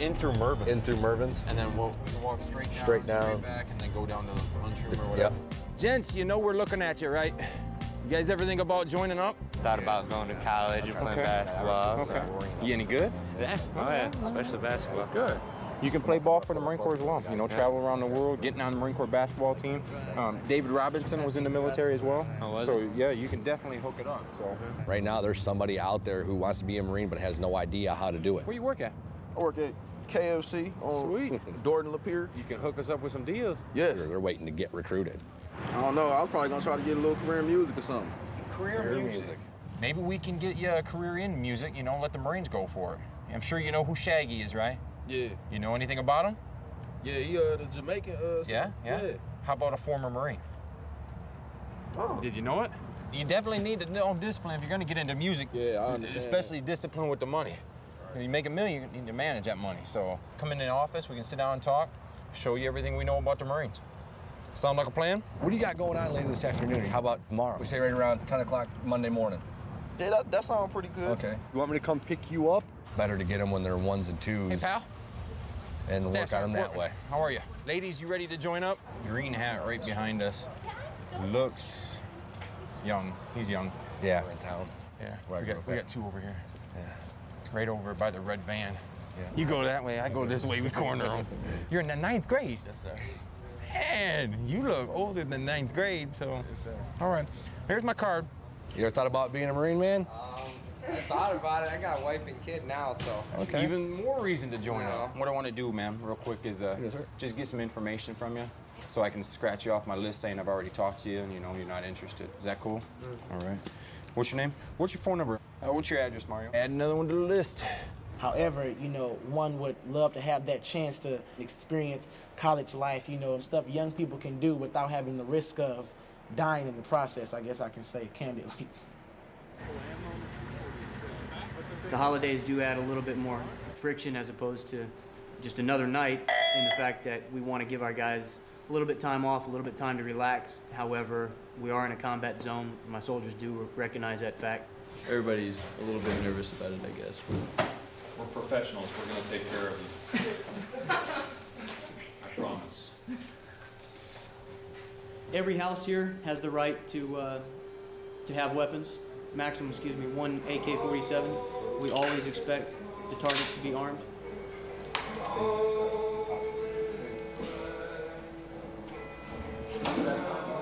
Rock and roll. Fucking bolt cutters. These goddamn things try doors open. Pop this in there. You better watch out. You better not cry. You better not pout. I'm telling you why. Why? Santa Claus is coming to town. Gather round. He's making a list, checking it twice. He's gonna find out who's naughty and nice. Santa Claus is coming to town. He sees you when you're sleeping. He knows when you're away. He knows if you've been bad or good, so be good for goodness sake. You Adele, just hold up. لا تبكي صحي لنا اياه لا تبكي بس بدنا نسأله صحي لنا اياه No. Where's she going? I'll go with her. Where's she going? She's gonna call him. She's gonna call him? Yeah. No. Just where is he at right now? I need to, not on the phone. Not on the phone. Is he in the house? Is he in the house? Graham! Pasquarelli! Is he in the house? Pasquarelli! He is. He is in the house. Where? This is him? Get up there, second floor, second floor. Watch out. Go. Watch out, Adele. Watch out. Hey, one coming up! That's Sahib Al-Duri. Sahib Al-Duri. What's your name? Sahib. This is Suhaib, yeah. This is Suhaib. This is Sahib. Yeah. شو مسوي صاحبي يا الله شو مسوي عيني شو مسوي طالب من الجامعة الله ابوك Okay, tell them to calm down. Guys, moving up to the roof, wait one. It will not be long. We appreciate your condescension. This is the target. Sahib Al-Duri, bring him out. We have to, as you go back to the old saying, we win the hearts and minds of the people. That's our job. We have to bring the ideal of democracy and freedom to the country and show them that the American people are not here to rule Iraq. يا فدوى عينك لا تخافي ما راح يضربك لا تضربك شو تسوي بس قولي لي الله يخليك ما يضربوا النساء ولا يأذون يعني ليش يجي فدوى عينك تعالي الله يعطيك العافية بس تسكتي حجية ايش يحكوا I start doing evidence turn-in. That process takes about 3 hours, so that's going to be it for the night, and that concludes Christmas Eve.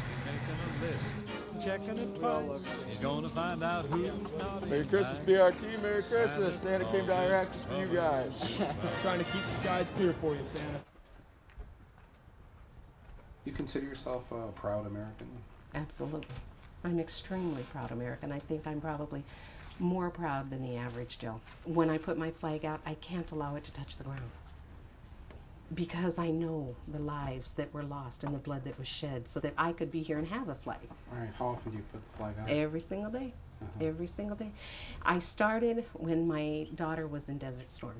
I had the same flag flying on my front porch and the same yellow ribbons, praying and hoping every single day that my child would come home safe and that everybody's child would come home safe. And she did. And she did.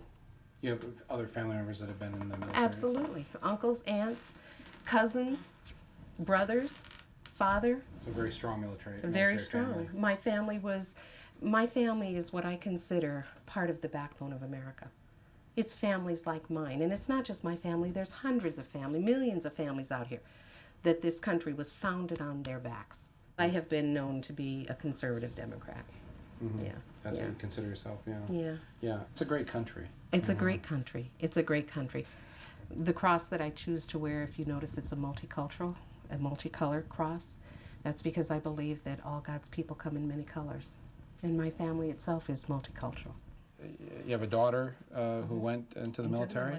Then your firstborn son in the military. That's that's quite a gift to the country. Exactly right. From your family. Exactly right. So having a son in the Army, pretty proud thing. Oh, you know what? He made it.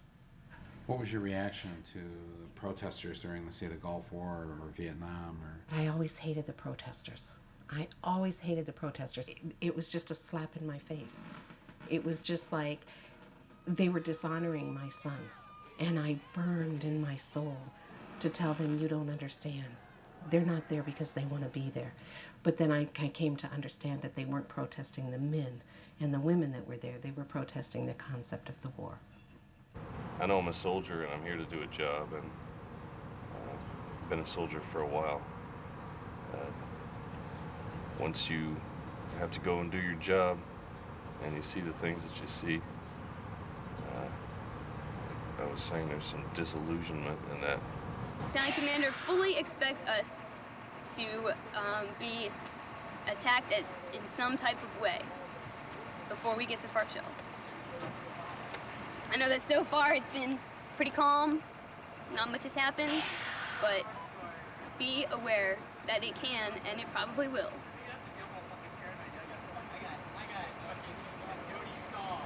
They're beginning to organize themselves just in neighborhoods. The kids get together a lot. Well, I can't say kids, but guys about 17, 18 are starting to come together, and they hate us. Just why, I'm not really sure. Immoral behavior breeds immoral behavior. When a president commits the immoral act of sending otherwise good kids to war based on a lie, this is what you get. Hey, is you ticklish? Yes, you do. Don't tell me you don't know what it is. That motherfucker still has a heart on.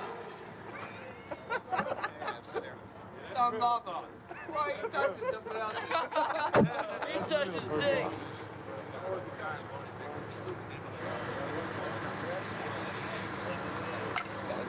To have these people shoot at us, kill us, blow us up, whatever means they can, and I don't understand it. We're trying to help these people, and it seems they don't want our help.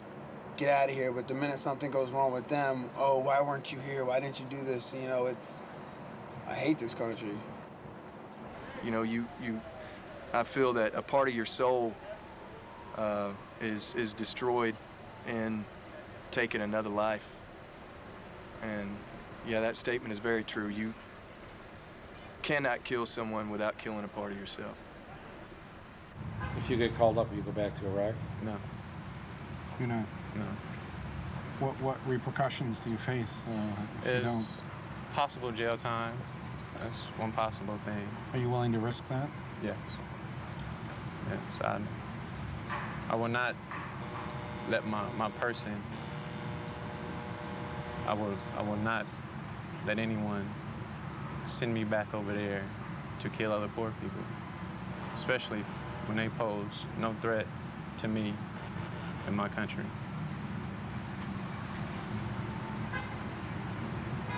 I won't do it. This is an impressive crowd, the haves and the have-mores. Some people call you the elite. I call you my base.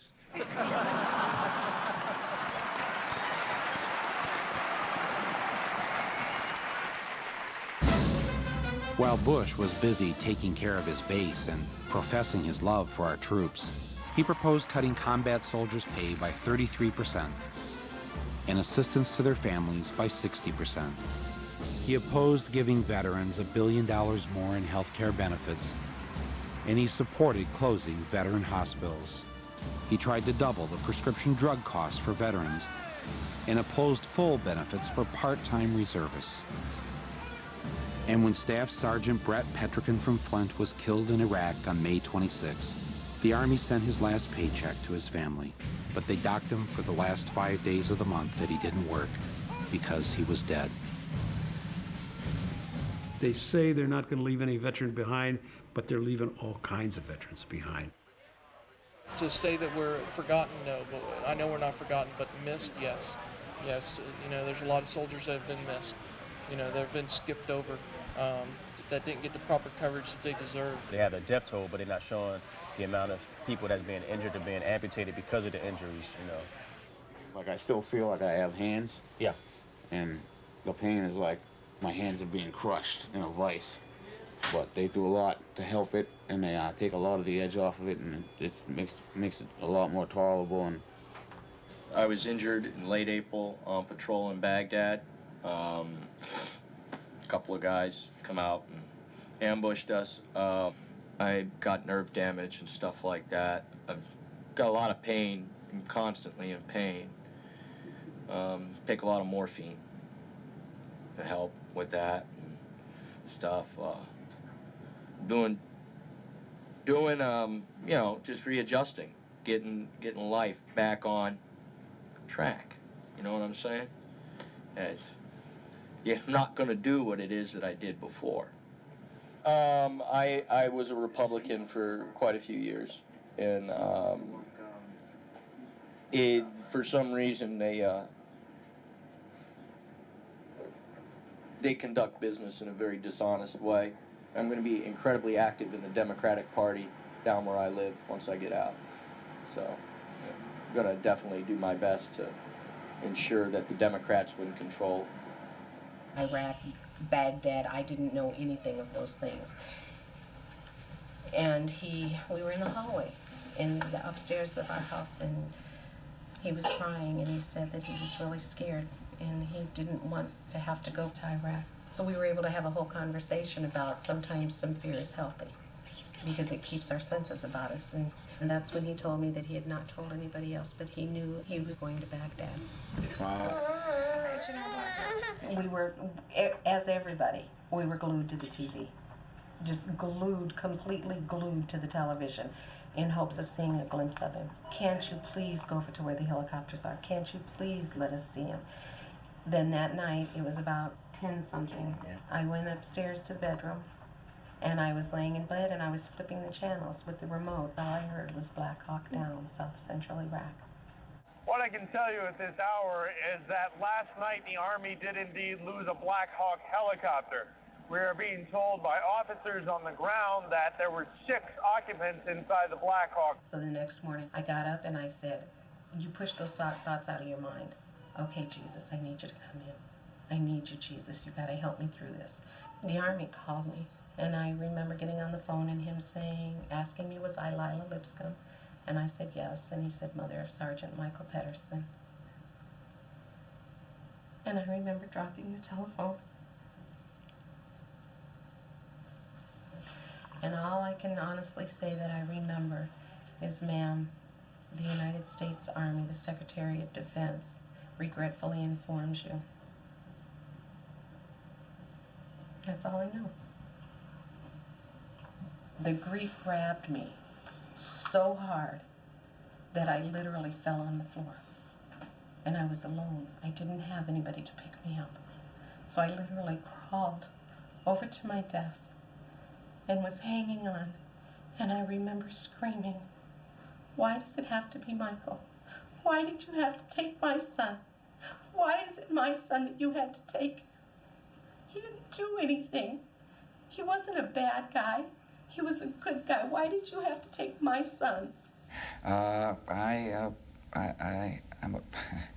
can't imagine what it would be like to lose a son or a daughter or a husband or a wife, for that matter, and it pains me. You had his last letter? Mm-hmm. And it was mailed March 16th, but I didn't get it until probably a week before he was killed. Hello. Hey, Mama. Well, sorry I haven't been able to call. They took the phone 7 days ago. I got the letter and box. That is so cool. Your first grandson came the same day your oldest son did. How is everyone? I'm doing fine. We are just out here in the sand in windstorms, waiting. What in the world is wrong with George? Trying to be like his dad, Bush. He got us out here for nothing whatsoever. I am so furious right now, Mama. I really hope they do not re-elect that fool, honestly. I am in good spirits and I am doing okay. I really miss you guys. Thanks for the Bible and books and candy. I really look forward to letters from you guys. Well, I'll tell all the family hello and that I am doing fine. We don't expect anything to happen anytime soon. I cannot wait to get home and get back to my life. Tell Sputnik congrats, and I'll see my first nephew soon. As soon as I get back to the States. Hope you guys are doing okay, and keep sending the mail. It makes getting through the days easier. Well, I am on my way to bed, so I will write you guys soon. I love and miss all of you guys.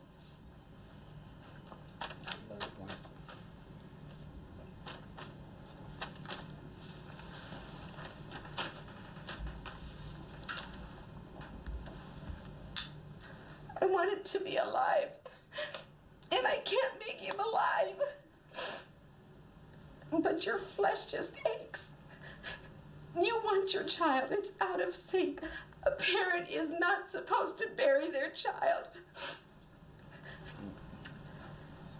I feel sad for my family because we lost our son. But I really feel sorry for the other families that is losing their kids as we speak. And for what? I don't, that's the, I guess, the sickening part. For what? You've heard a lot about Halliburton lately. Criticism is okay. We can take it. Criticism is not failure. Our employees are doing a great job. We're feeding the soldiers. We're rebuilding Iraq. Will things go wrong? Sure they will. It's a war zone. We're serving the troops because of what we know, not who we know. Well, let me tell you about Halliburton, the company I ran. I'm very proud of what I did at Halliburton. The people of Halliburton are very proud of what they've accomplished, and I frankly don't feel any need to apologize for the way I've spent my time over the last 5 years as the CEO and chairman of a major American corporation. Yeah, this is also an attempt to divert attention away from the fact they have no energy policy. And as the Secretary of Energy said, we were caught unawares. In the middle of the war, Microsoft, DHL, and other corporations invited Halliburton to a conference to figure out how much money could be made in Iraq. Having worked this effort even since before the invasion, the liberation of Iraq started, you, industry, are definitely a vital part of that effort. We appreciate your interest in this. We need you. Now, lots of you are small businesses and you're struggling. How do we get a piece of this big action? All of you, the big guys, are going to get it, and the rest of us have subcontracting capability or none at all. USTDA is for you. Once that oil starts flowing and money coming, it's going to be lots of money. It's the second largest reserve of oil in the world. There's no question about how much money is that. I've been getting complaints from Iraqi firms and from American firms that the lack of transparency, the corruption. I think the profits that American companies are making, the main companies, are so overwhelming. I mean, like when you have a line item for $1 million and you subcontract it out for $50,000 or $60,000 or $70,000, that's a huge profit. And it's the American taxpayer that's going to pay for that. And it's going to get better. Start building relationships, because it's going to get much better as the oil flows and their budget increase. And the good news is, whatever it costs, the government will pay you. War is always good for certain companies, I mean, that are in the war, the business of war. We're very proud of the work we're doing, again, in supporting the U.S. government and the U.S. military. And the real heroes of the campaign, the real heroes of the Reconstruction are the men and women of the U.S. Armed Forces. And we're very proud to be any part of that we can in supporting them. Halliburton delivers hot meals, supplies, clean clothing, and communications to our soldiers so they can be a little closer to home. It's a girl. It's a girl. Halliburton, proud to serve our troops. I just read in the paper Halliburton got another contract. Halliburton got another contract, which is not being contested at all. Because nobody knows. Well, it's in the paper, so somebody knows. But that's after it happens. It's after the fact. It's too late. The United States is now a major player in the Iraqi oil business. American troops guard the oil fields as Texas oil workers assess their potential. So it's a safe environment to work in. We don't feel any risk. We feel like we're being well protected here, or we wouldn't be here. It's no secret. I mean, I make anywhere, I don't know, between $2,000 and $3,000 a month. A Halliburton employee out here driving a bus can make all between $8,000 and $10,000 a month. Explain that one to me. For 40 hours a week, driving the same 2.5 mile route. Go figure. Where's the justification in that? There's no other single area of the world today with the opportunity for business, new business, similar to the opportunity that's available today in Iraq. The president went in and did what he did, and we're all supporting him and our troops, and we want to make sure that, you know, the efforts and the lost lives, and it wasn't for no reason. If it wasn't for the oil, nobody would be there. Nobody would worry about it. unfortunately, at least for the near term, we think it's going to be a good situation or a dangerous situation. Good for business, bad for the people. Today on the news, Rumsfeld was saying, and Wolfowitz was saying, oh, the Iraqi people are much, much better off. Isn't it better that we got rid of Saddam and now the Iraqi people can do what they want to do and really be free? Will they ever be free? No, they'll not be free. And where are the weapons of mass destruction? We were duped. We were really duped. And these poor people, the young men and women who are being killed there, it's unnecessary. That's it. That's no more. Disgrace. They died in a just cause for defending freedom, and they will not have died in vain.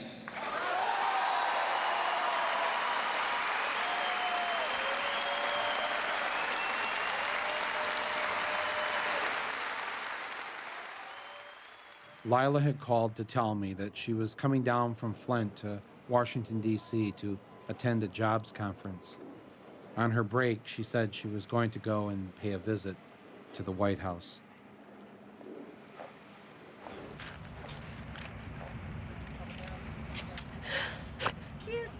Who's killed children? Iraqi children. My son killed. Kill my people in Spain. Yesterday. Yes. These false lies kill people, your children too. Yes, my son. They have no business to do in Iraq now. And they're killing all these young Americans. Yes. For what? For oil. Bush is a terrorist. No, he isn't. This is all staged. He's a Bush of This is Iraq. all staged. He's the My Bush son. of Iraq. Where was he You killed? tell me, my son. Where was he It's killed? not a Bush is the stage. Bush of Where was he Iraq. killed? He Kill was my killed in people in Karbala. Spain by lying. April 2nd is not a stage. My son is They dead. didn't have to go to war. There are a lot of they other didn't people, have to too. attack our people because of Bush. The father look at it. Blame Al-Qaeda. What'd that woman yell at you? That I'm supposed to blame the Al-Qaeda. The Al-Qaeda didn't make a decision to send my son to Iraq. Ignorance that we deal with everyday people, because they don't know. People think they know, but you don't know. I thought I knew, but I didn't know. I need my son.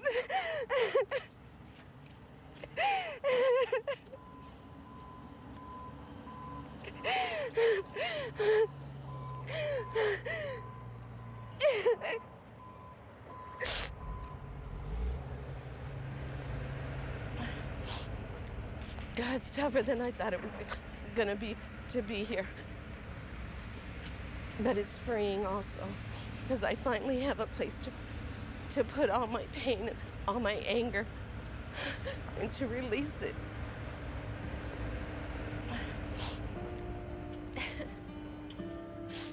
I guess I was tired of seeing people like Lila Lipscomb suffer, especially when, out of the 535 members of Congress, only one had an enlisted son in Iraq. I asked Corporal Henderson of the United States Marine Corps to join me on Capitol Hill to see how many members of Congress we could convince to enlist their children to go to Iraq. Congressman Michael Moore. Hey, Michael, how are you doing? I'm good. John Tanner. Hey, nice to meet you. Very nice to meet you. What y'all doing? Well, I'm here with Corporal Henderson, United States Marine Corps. Corporal, I was in the Navy years ago, 1968 to 72. We had Marines guard the base. You have kids? Yeah. If there's any way we can get them to enlist and go over there and help out with the effort. Got all the brochures. One of them's got 2 children. Oh, yeah. Well, see, there's not many congressmen that have got kids over there. In fact, only one. You know, so we just thought maybe, you know, you guys should send your kids there first. That's you know? right. What do you think about that idea? I don't disagree with it. Oh, you don't?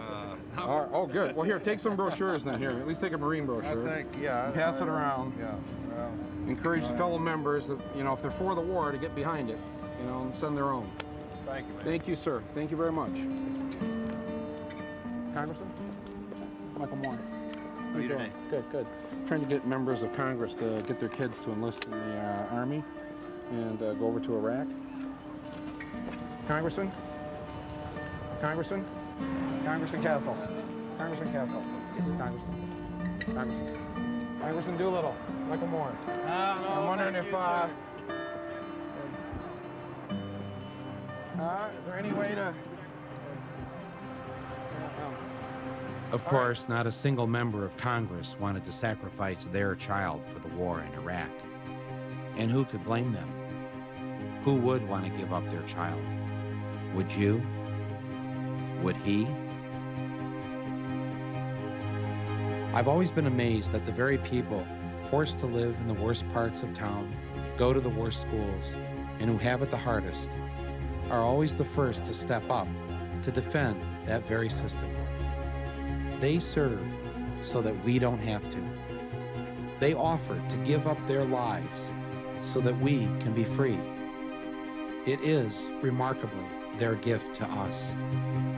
And all they ask for in return is that we never send them into harm's way unless it's absolutely necessary.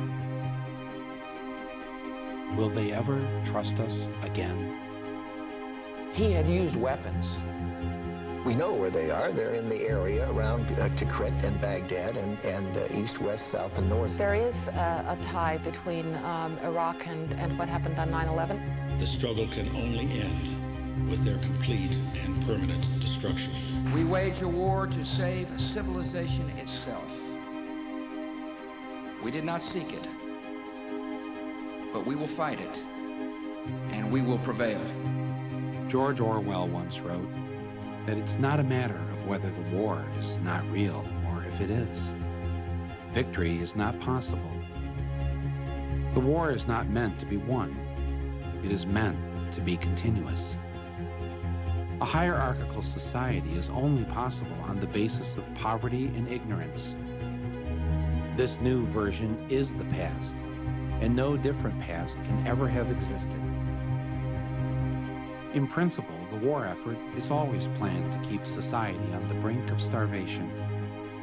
The war is waged by the ruling group against its own subjects, and its object is not the victory over either Eurasia or East Asia, but to keep the very structure of society intact. There's an old saying in Tennessee, I know it's in Texas, probably in Tennessee, that says, "Fool me once, shame on you." If fool me, we can't get fooled again. For once, we agreed.